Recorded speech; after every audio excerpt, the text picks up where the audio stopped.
Welcome to Business on Purpose, the podcast for hardworking entrepreneurs who drive our economy. I'm your host, Barry Barrett, and as a sales leader and business owner, I understand the challenges that come with entrepreneurship. Each episode, I am interviewing business owners who have faced the same struggles you have.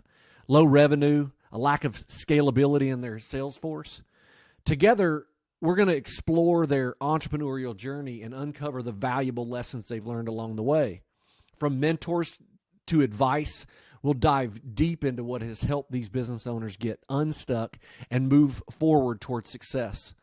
Whether you're just starting out or you're a seasoned entrepreneur, the podcast is for you. Be sure and follow and subscribe to this podcast as we learn from the experiences of successful business owners and navigate the road to entrepreneurship together. Let's get started.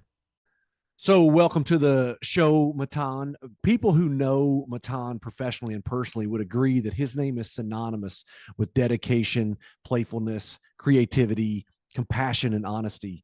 Over the past 20 years and in over 20,000 sessions, Matan has employed and taught many modalities, including hypnosis, therapeutic movement, yoga, Pilates, meditation, breath, Qigong, and wellness and transformation coaching. So, Matan, welcome to the show. And how are you today? I am great. Thank you. I'm very happy to be here with you to spend this time together. Fantastic. Yeah, I'm excited too. We haven't met yet before a few minutes ago, and I'm really excited to get to know you. So as we move through here, Matan, just tell us, where did you get your start? I guess I'm a human being, and what I'm working with, my passion is being a human being. So if it's hard to say where the start is, if it's birth of childhood trauma or military trauma or stuff like that. However, when I was at the end of my military service, I knew I had that insight that I'm going to practice yoga, that I'm going to give it a chance. I started practicing, and I have a little bit different outlook. It took me 2 years of practicing yoga until I met my first teacher. And after I met my first teacher, it was like I found my home, like I found my own medicine to that specific moment in time, because that changed. It's not that what happened 20 plus years ago stayed the same. It shifted, but that was like a moment of realizing that there is that thing that can change who I am, the way I feel in such a profound level, that I had that commitment that I would say, I'm going to do it for the rest of my life. Fantastic. Tell me about your military service. Like, where did you serve? Tell me about that. I served in the Israeli Army, Navy, and I was an officer.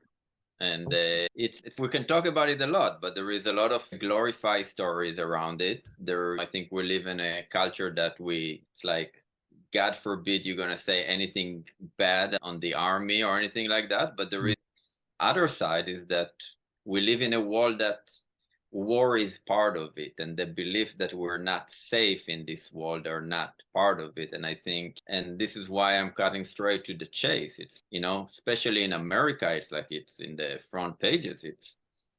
I don't know how to describe it, but it's a terrible situation that we have so many veterans that are wounded from the war, and we don't have any solution to it. So what's interesting is, and I didn't know you were going to say that, is I actually got injured in Haifa, Israel. I was in port there. I'm a former Marine. We're in the same port. What a small world, like port. Yeah. I spent a couple of weeks in Haifa, Israel, in the hospital during Hanukkah. And so it was interesting to get to know your culture there, because people would bring me the cards in Hebrew and the writing and wishing me well. And it was a good experience, even though it was a bad situation. So it's interesting. So where do you live today? I live in Fairfield, Connecticut. Do you really? Yeah. We just drove through Connecticut 2 days ago. We went from Boston to New York. And Yeah. so we drove right through Connecticut. Me and you, we're just following each other's path, it seems. Yeah, we could have done it in person 2 days ago. Yeah, I was in New York yesterday. And so Yeah. we flew home last night, and here we are today, enjoying the company with you. That's it. That's interesting. So your practice is in Fairfield, Connecticut. Do you have how many locations? Just the one or multiple? I have my practice in Westport, but I most of my work is on Zoom and online these days. Is Like, that right? yeah, even though I do a lot of my work is hypnotherapy. A lot of my clients are here. A lot of my clients are in the West Coast, but even the clients that I have here, I work with them on Zoom. I find Oh, it to work so much better. yeah. So how long have you lived in the States? I lived here, wow, 17, 18 years. Nice. What brought you to the States from there? I met the love of my life while backpacking in India. Yeah, it's always a girl. That's the thing. That's what I was telling my kids.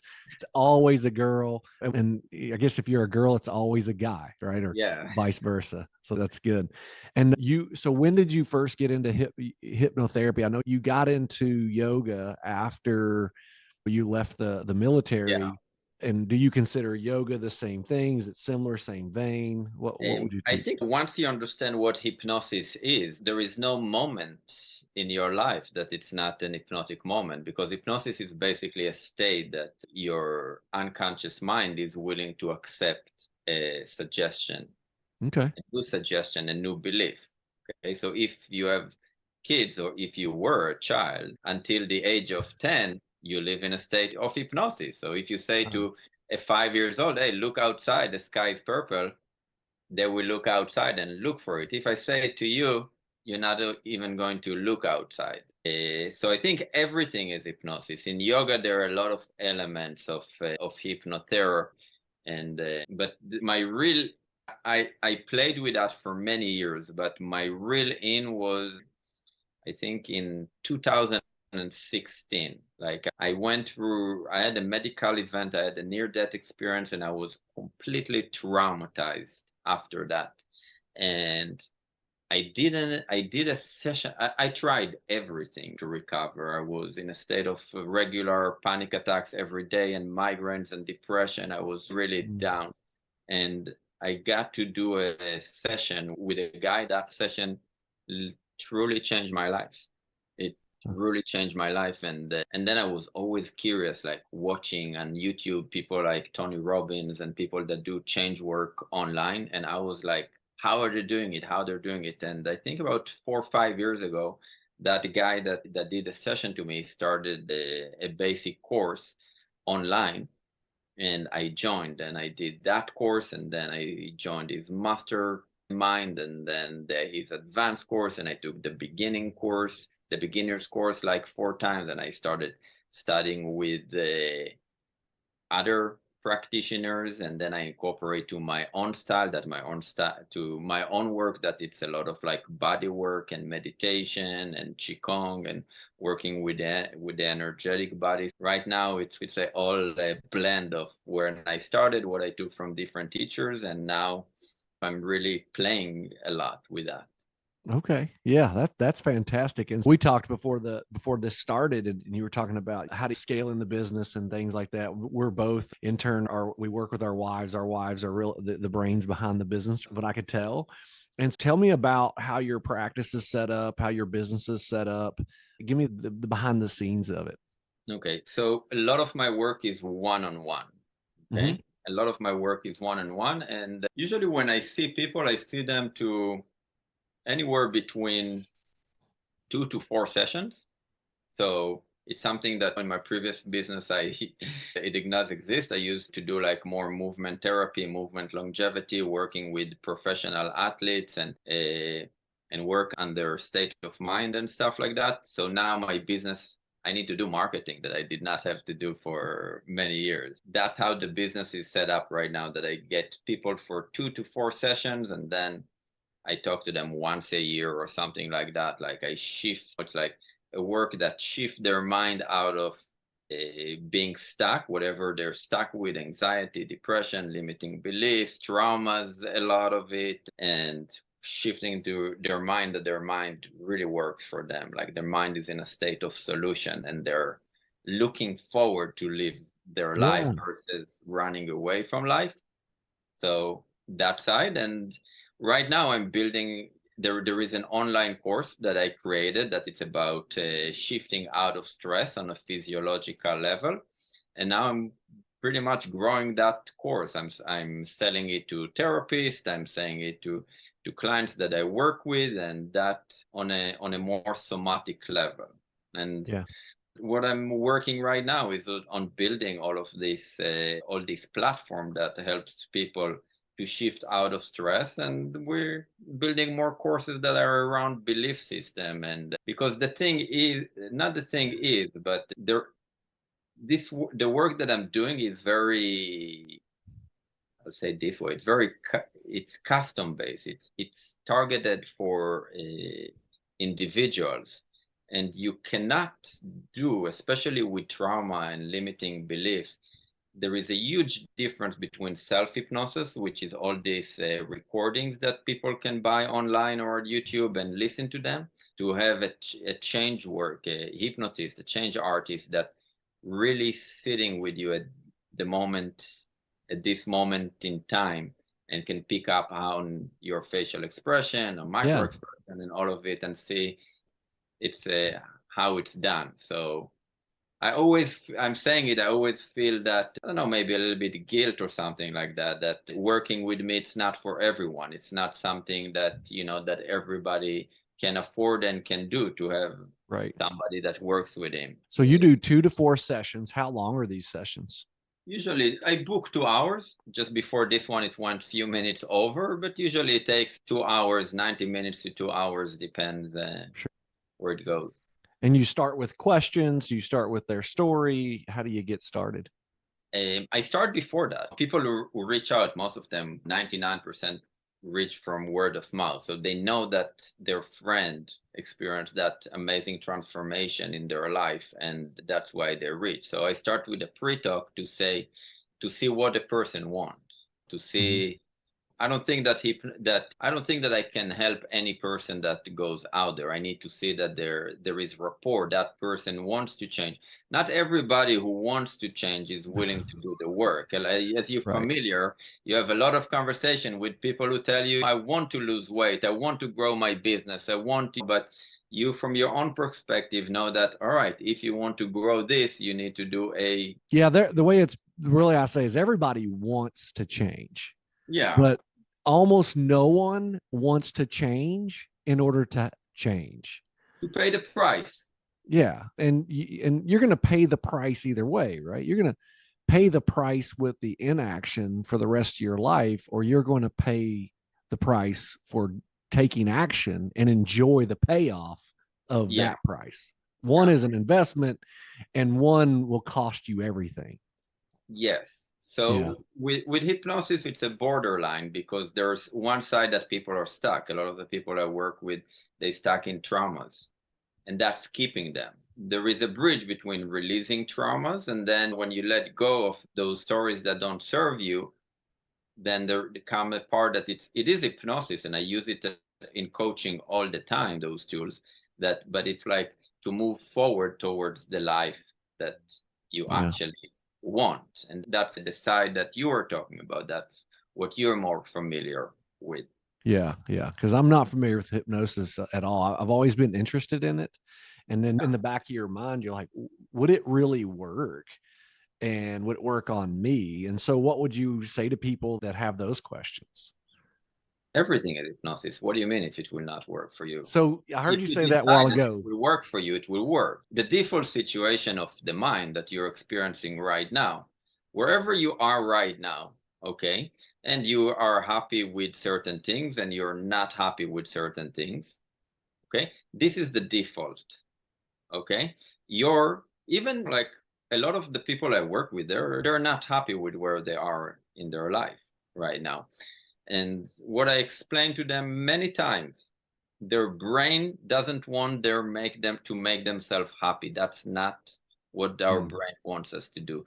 The brain wants us to make safe and feel comfortable, even if it means on a moment by moment basis, feeling like shit. Shit is familiar. That anxiety, that depression, that all of that is super familiar to us. Yeah. And and people who want to grow, okay, they want to that's let's call it like bad anxiety. Okay, you're just not happy with life. Everything you do, there is bad anxiety. People, you look to me like a person like that who wants to grow. Okay, you go and start to embrace what I like to call good anxiety. Okay, you want to put Okay. yourself, I don't know what you're in, but if you're into climbing, you're into hiking, you're into lifting weight, you're into growing your business, to grow your relationship, you want to be comfortable, you want to go out of your comfort zone, you want to lift your baseline higher and higher and Yeah. higher. That's what you want to do, and you want to feel excited while doing that. Right. It's uncomfortable on a physiological level. There is that saying, anxiety is the cousin of excitement. On a physiological level, it pretty much feels the same way. But Yeah. the shift from a person that is stuck with that anxiety that doesn't let him move to a person that takes action, it's just a mental shift. But the more you practice it, the more it becomes comfortable for you to be outside your comfort zone, and you actually start enjoying it. So Yeah. it does become more comfortable for you. Yeah, I think that, and I often say that I'm trying to get I'm trying to get about 10% outside my comfort zone. 100% out of your comfort zone, it's hard to think. If you just jump out of a plane and you've never jumped out of a plane, but you've learned how to pull the ripcord and the parachute opens, you may not remember to pull the parachute if you've never experienced some of that. But if I'm 10% outside my comfort zone, we just got back from New York and we went to a musical called Hadestown. Yeah. And if you would have told me that I would have been going to a musical and really excited to go to a musical, and I was going to probably enjoy that musical as much as I did the Red Sox game that I went to 2 days before, I would have thought you were crazy. Yeah. But my daughter, who loves musicals, introduced me to this musical. And so I was about 10% outside my comfort zone when I went to see Hamilton. It was the first one I ever went to. And now it's 2 years later, and I've been to 3 musicals, and I can't wait to see my next.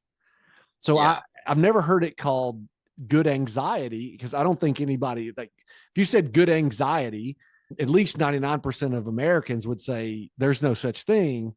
But I'm thinking, okay, I like where you're going with that. How do you start to switch people from bad anxiety, good anxiety? Because from my experience, it really is the same thing, but you think about it a different way. I'll give you this, and forgive me, I'm talking too much right now, but this just popped into my mind. When you go and you look at Michael Phelps and you said, "Hey, Michael Phelps, were you nervous?" And he would say, "Of course not." He would say, I was excited. Now, the physiological changes in your body are the same with being nervous and excited, right? It's how but he there is a thinks about it. difference. There is a difference. And Well, tell me what that is. The difference is I worked a lot with successful Olympic athletes and world-class musicians and stuff like that. It's a different form of motivation, okay, like professional athletes. And Michael Phelps is a great example, because he went, and after all of that, and he experienced depression, and he was pretty open about that. Yeah. And it's a phenomenon that I see a lot with professional musicians and professional athletes. They get at a very young age a crazy amount of external approval that they internally they turn it into self-worth. Okay, that their self-worth is coming from their desire to achieve. Wow. Okay. So they're achieving. They have people that they care about, that thinks they care about them, and they're getting their self-worth from achieving and those people's feedback. And that's a form of hypnosis, is what you're saying. It is a form of hypnosis, but it's form of, it becomes, think how much I always wanted to be an athlete, a professional athlete. I did not have the discipline to be a professional athlete. Okay. Because Michael Phelps, I grew up with some of my childhood friends who were professional athletes. Like a swimmer has to swim to practice for 5 hours a day when he's 12 to 15 or something like that. Okay. It's not something that naturally is. I don't want to do anything like to practice for 5, 6 hours a day. No, I'm not in that phase in my life. I've never been there. I like my life the way I like balanced life. I'm not that extreme. Okay. Yeah. But in order to put yourself in that level of extreme training, and it doesn't matter if it's swimming or playing the guitar in a successful band, whatever success is, that's a different conversation. Yeah. But we're saying to ourselves something, okay?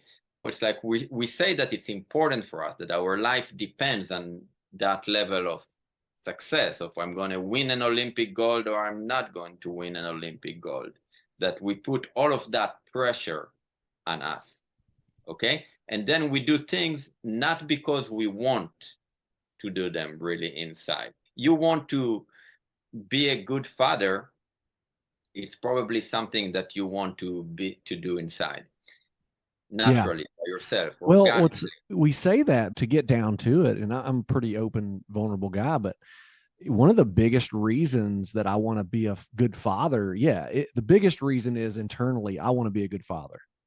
Yeah. But you were talking about childhood. It stems from not having a dad when I was growing up and being like, my kids are never going to experience that.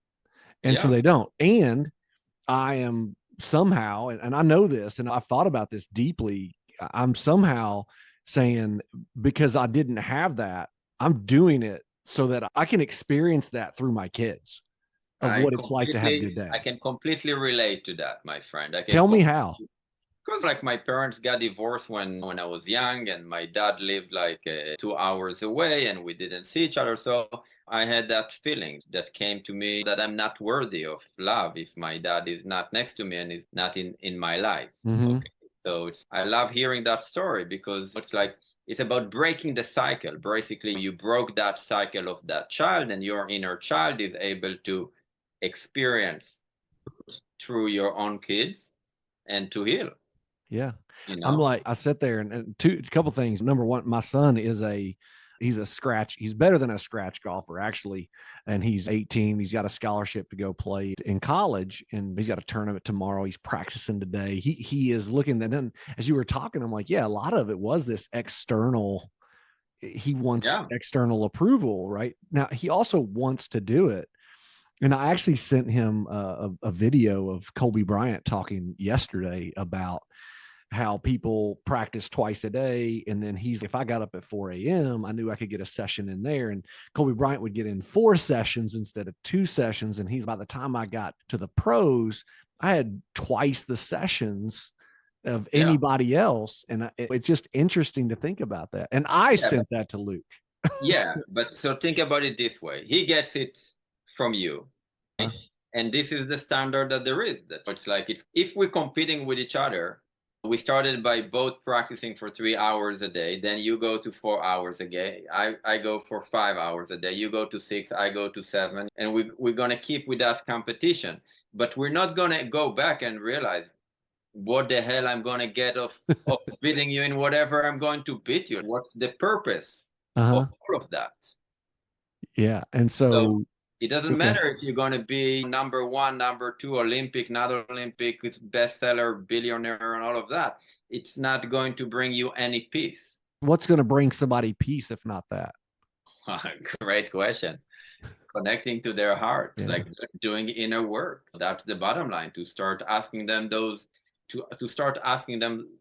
questions. And I think a lot of people, they have an external. We're growing up having an external, because the same, we talk about hypnosis, we live in a culture that we want more. So get that more, okay? Whatever that more means to you. If it's a convertible car, if that's what you care, and get that.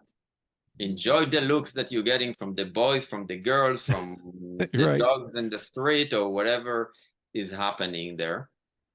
And then when you feel the dispassion that comes from it, when you see that happiness and peace are not coming from, I just used the example of convertible car, but it can be whatever, then you're dissatisfied with this external world, and you're ready to ask those internal questions that will Yeah. really bring you to a state of peace and happiness. Yeah, I think that's interesting because I used to think that, of course, I think we do. If we grew up with nothing, you think that getting something is going to make you happy. And then some of us are fortunate enough to get the things. And then we're like, this isn't, and I find myself scaling back. And then, like we talked about, we sat on the front row of Hadestown, right? Not everybody gets that front row spot. Yeah, It's right in the center stage. They're right in front of you. My daughter sat right in front, but I found myself spending a lot of my time looking to the right and seeing my wife and daughter enjoying the show instead yeah, of watching some of the show, because that, to me, that was that happiness, right? And so absolutely. It's that's not that inner about you. joy. Yeah, it's not about me. Yeah, it's But more fun to see our kids yeah, enjoying life than we having another toy. that's good. And so, what type of people, and that now I'm really interested in about what you do and how you bring that to people. What type of people reach out to you the most? I'd say, what is your, we always say in business, and everybody who's listening to this is probably in business, we say, what's your target market, right? What do Yeah. they look like?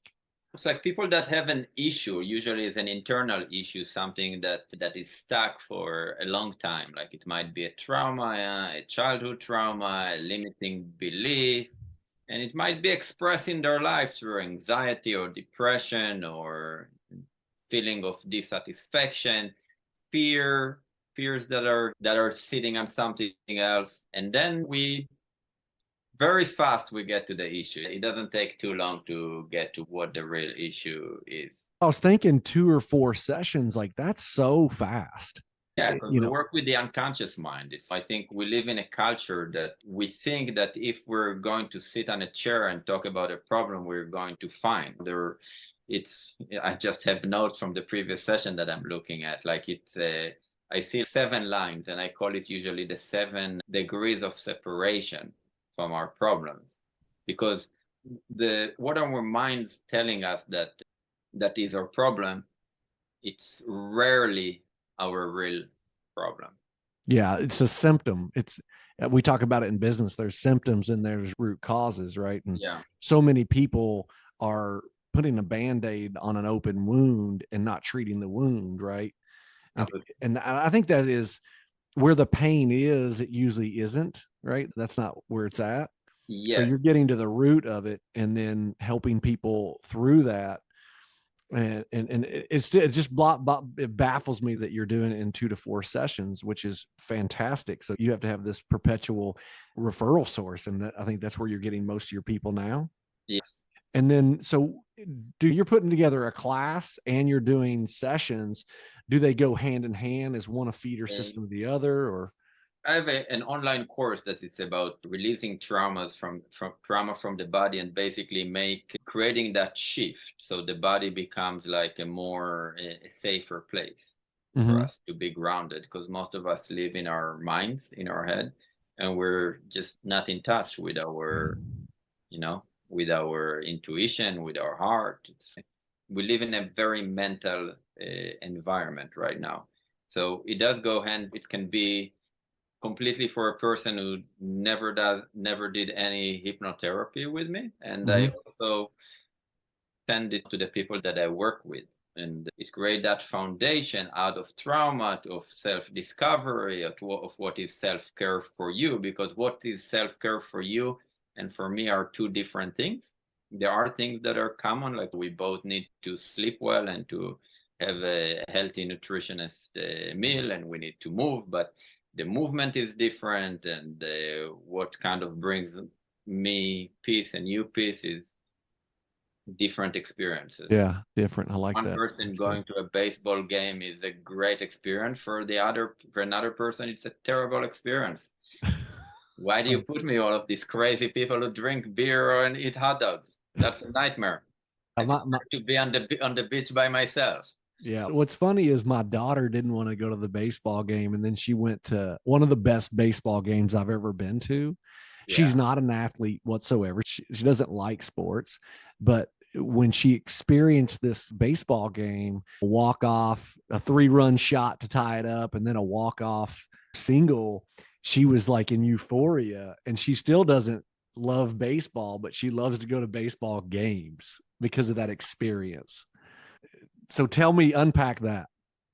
I think the with baseball game, for example, it's a human church in a way. It's like people gather together. Is it about the game? No, it's not about the game. Never about the game. The game, I think, with everything that we're going like in this world, we have things that are together. There are experiences. Like for example, have you heard about the Maharishi experience?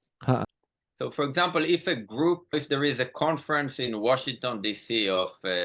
Of any religious or meditators or a big group of people who gather together, it's been measured that in the next few days, crime rate will go down in that area. Okay? When we bring our hearts together, that's church. It's like the power of the crowd is way bigger than the power of one person. Of self, right? Yeah. We're made for communion. We're made for absolutely. Yeah, for friendship. And we get in this idea where we're separate. It's funny. I don't often watch the news, but when I do, it's always bad. Because that's what keeps us. You won't stay glued to the news if they want to tell you all the good stuff that's happening. So I'm from Kentucky. You can hear a Southern drawl, and you would think that if you watch the news and you listen to those folks, that I would go to New York or Boston or San Francisco or anywhere like that, and we would not like each other because of where we're from. And it's so funny. I couldn't like people more when I go to places, and they seemingly couldn't like me more. But when you get people together and you get this one-on-one, face-to-face, I've rarely met a human that I don't like. And I'll tell you this, I don't think I've ever met someone when I know their story that I don't like them. So when you know someone else's story, it's very difficult not to like them, especially when they're the one telling you the story. Yeah. Because you understand why they become the way they are. That can piss you off at the moment, but you understand that they were in a tough situation in life, and that way they're behaving a lot is an adaptation. It's not who they are. Man, an adaptation. It's not who they are. I think about this a lot. One of the things that I think about is I could tell someone's belief system at 80%, 85% success rate based on 2 numbers. What do you mean? So I can tell someone's at 85%. I can tell largely what someone's belief system is based on 2 numbers. Yeah. What are the 2 numbers? Latitude and longitude of where they were born and grew up. If you can pinpoint the latitude and longitude of someone's raising, you can, at 85%, you can peg their belief system, because you are is that not true? You are a product of what you were taught and the culture you grew up in. And if you would have grown up in another culture, there'd been an 85% chance you'd believe something different. Yeah, but the interesting thing is not the 85%, is the 15%. That's good. Tell me about that. Okay? Because you are in that 15%, according to what you shared with me so far in the conversation. Okay, there is this statistic that 90% or 85%, they were born with a bowl of rice and they will die with a bowl of rice. Okay, there is the 10%, and these are people that usually like doing the work on themselves and wanting to grow, that they will be able to change their beliefs. That, like, the same way that you believe that whatever you believe, you can have different beliefs. It's just a belief. Right. Like, which is the same way that we got that from the environment. We can put ourselves in a different situation. That the reality is whatever the world reality is. Right. And our minds don't know the difference between a fiction and a reality. You can watch a violent movie and then go watch MMA and go and just start behaving that you have a lot of power. Right. All you did was just sat for an hour or 2 hours and did nothing, but your mind took that fiction and turned it into your Yeah. reality. So that Believe. can be done with anything else. It's just Yeah. a belief. Huh. Beliefs aren't facts. We No, think they feel like facts. no, it's not fact, or it's not about true or wrong. Okay. The bottom line is, it serving you or it's not serving you. Yeah, that's good. Yeah, I heard someone say, a psychologist say that the alcoholic is an alcoholic because it works for him or her. The loving father is a loving father because it works for him. And I like that. Is it serving you or is it not serving you? And if it's a destructive behavior that you're exhibiting, habit, then it's obviously serving you at some level, right? Yeah, if you're here to get that belief that, I don't know, life is against you, if that's the belief that you have, every your that's the belief you have, your behavior will go and do everything you can Hmm. get an approval for that belief. So you're gonna go Hmm. and screw up your life and go and screw up other people's life, that you just get that. Because what is behavior? Behavior sits on belief. So if Yeah, you have a thought that even though whatever happened to you, you can have a good, healthy, happy life, nothing's gonna stop you from that's good. pursuing this. So, I love that. and belief sits on value. Everybody have different values. Yeah. This is a lot to unpack. I can imagine that whoever works with you gets a huge value, because I think about 2 to 4 sessions, you change someone's belief system, help them live a happier life, the one that their authentic life, it seems like. Yeah. And that's a priceless experience. And I know people who have been through similar. I would say that I've been through a similar, you said, based on what you said, 15%. And that did start, that's what hit me one day. That really started, the two numbers is where I really started thinking about my own belief system, because I'm like, one of the things that I ask people, my clients, I said, they tell me what their belief is, and I will ask them, I'm like, I bet you're sincere about that belief. And they'll say yes. And then I say, have you ever been sincerely wrong? And they'll Yeah. say yes. And I'm Yes, like, well, absolutely. me too.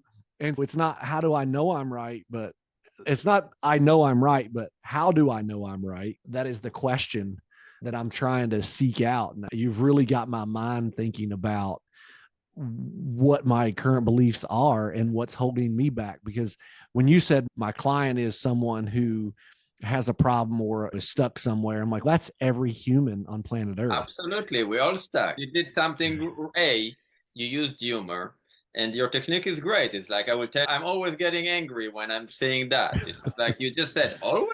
People like to talk in always. Like, Yeah. I'm always see that, and that happened to me. Yeah. This our mind is running. So it's like, always, we always need to have our own pattern interruptions, basically. Yeah, I tell my kids, whenever you hear someone saying things like always and never and speaking in absolutes, they're in a heightened emotional state, Yeah. because it is not true that it's always. It is not true that it's never. There has to be some sort of thinking in that. So that's good.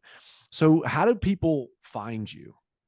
People, I have a website, Matan's Movement, Mm-hmm. and Matan, MATANS movement.com. And Okay. that's a good place to start. I love it. Well, it's been an absolute pleasure having you on here. You got me thinking, and I'm sure you got everyone else thinking. And I think it's a great idea to reach out. I would love to see your course. I'd love to see people go to your course and start there. And then if they need help with you, I think that engaging with you would be a good idea.